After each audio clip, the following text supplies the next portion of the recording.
Hey, I'm Amanda Mertz, and we're having drinks with Devin Dawson. What's up?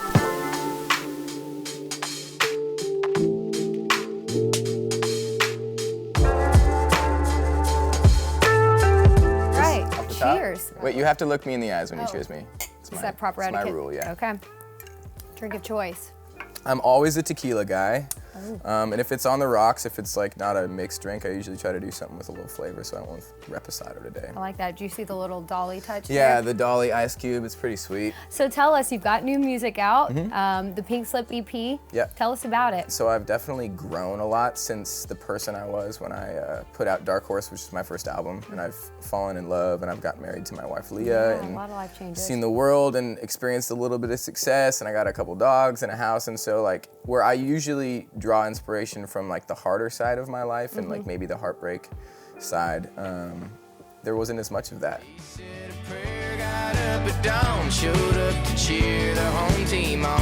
He earned his keep and kept his word. He lived his life and he loved her. So it's a little bit more hopeful, it's a little bit more upbeat, a little bit brighter than maybe what people would expect from me, but I want my fans to expect the unexpected. I love that. It features Range Rover, which I love. Thank you. And then I Got a Truck. Tell us about the inspiration behind that song. It was really just inspired by a conversation I had with Tim McGraw. We were on tour, we had spent like a couple summers with him and Faith on the Soul to Soul tour, and I got off stage and I'm walking in the back of the arena and I got my guitar in my hand and I walked to our dressing room and Tim McGraw and his guitar player Bobby are just warming up, singing, playing, and I'm just like, well, here's my icebreaker, you know? So I kind of started strumming and singing a little harmony, and you know, we all kind of started hanging and laughing, and it quickly turned into like him having a conversation with me about like wisdom and inspiration and just where he was at my point in my career and the things that he had to battle through and the things that he's held on to this day. And when he moved to Nashville, he had already had like a good following and some good songs and a good work ethic and a touring kind of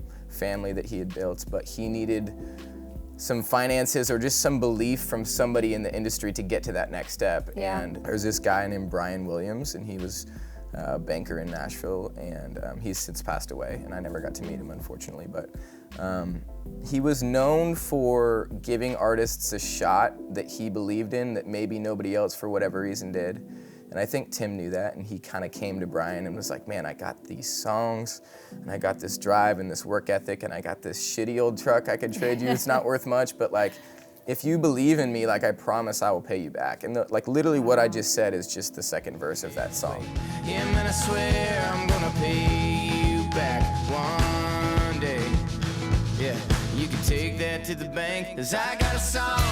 I think the only way I could have written that, aside from his story being so real, is that I saw myself in that. And I've driven a truck since I was 15, and I drove it from California to Nashville, and I had these struggles breaking into the industry too, and so I saw so much of myself in it that I almost needed to trick myself into writing that story. So take us back to where you're from and kind of how you got your start in music in general. I'm from a town called Orangevale, California. It's outside of Sacramento in NorCal.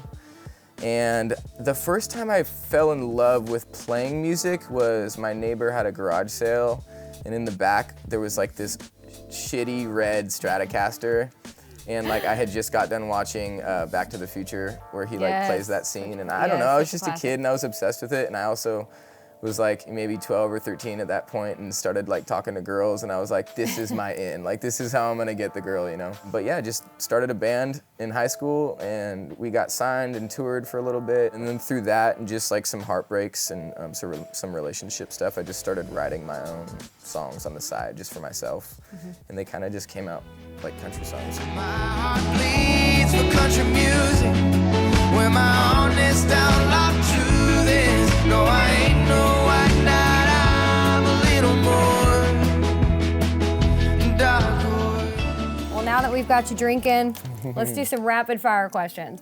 I'm gonna warn you, like I suck at these, but I'm gonna do my best. Like I'm gonna throw like 3 things out instead of one. But Best thing about being on the road? you have to live to write about living, Yeah. right? And just the different headspace that puts me in as a creator. Worst thing about being on the road? Showering in the bus. All-time favorite artist or band? I've always been a huge Chris Cornell fan. Greatest song of all time? I actually heard The House That Built Me on the way in today. I don't care who you are, where you're from, like you know that song. Yeah. Favorite home-cooked meal? My wife makes this spicy vodka pasta from scratch. It's amazing. Yum. Salty or sweet? Always salty, savory, not a sweet guy. We're different on that. What usually comes first, music or lyrics? Always words. Always lyrics first and then music to match. Interesting. If money were no object, what car would you buy? I've driven trucks for a long time, but I've never driven like an old fast muscle car, Yeah. and I just want to experience that one day. So like a souped up 67 Camaro would be dope. Best TV show to binge watch? Law and Order, Law and Special Order. Victims Unit. That's amazing. Describe 2020 in one word. Rest. Love it. Yeah. Awesome, Devin. Cool. Cheers. Cheers. Thank you so much Yeah. for joining us. Thanks for having me. I Yeah. appreciate it. Sorry I talk a lot.